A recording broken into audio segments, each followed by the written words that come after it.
I notice in the US as well that one issue, of course, that I think often plays into this when people are doing it tough is when immigration is out of control, and there's still all sorts of strife on the US-Mexican border, and I notice that Donald Trump has been focusing on that. Have a look at this from the weekend. On day one of my new administration, I will seal the border, stop the invasion of people pouring through our border, and send Joe Biden's illegal aliens back home where they belong. They got to be sent back home.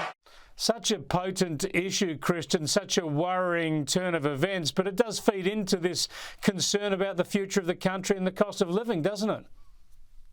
Yes, and I'm glad to hear Donald Trump talking about this. This is very reminiscent of the 2016 Donald Trump. It was immigration that got him into the White House the first time.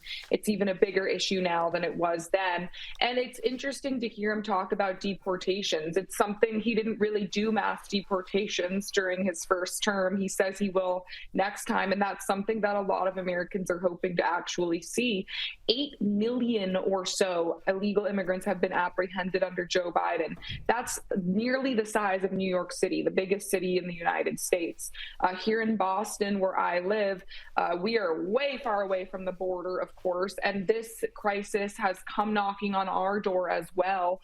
Our state is paying $180 per night per migrant for hotel rooms. They get meals, all 3 meals a day at an exorbitant cost. We're paying like $7 million right now just for the meals for these people. Well, we have homeless veterans on our streets in the United States.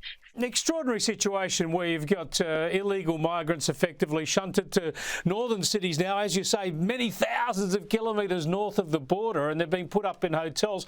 Tell me, I can understand why that would rankle with so many voters, but is the mainstream media in the US focusing on that concern and that resentment, or are they trying to ignore this issue?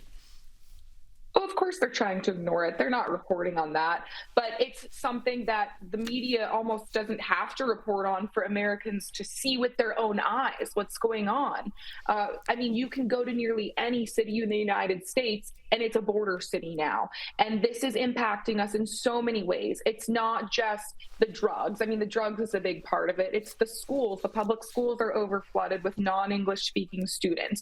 It's the city and state budgets, which are now, at breaking points. Like I said, even up here in Boston, these places that have never had to deal with this before, just the cultural change of having a huge number of people in this country who don't even speak the language of the country and are not assimilating.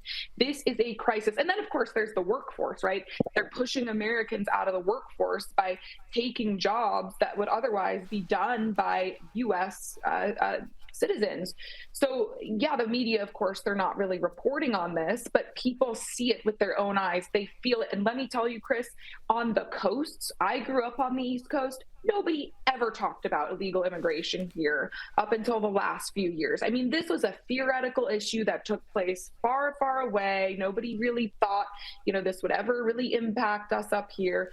People are talking about it now, including Democrats, and it's become a real issue. And the more the media ignores it, the more clear it is that this administration either doesn't have a plan or they do have a plan, and it's a very sinister one, which includes importing millions of people into this country without the consent of our own citizens.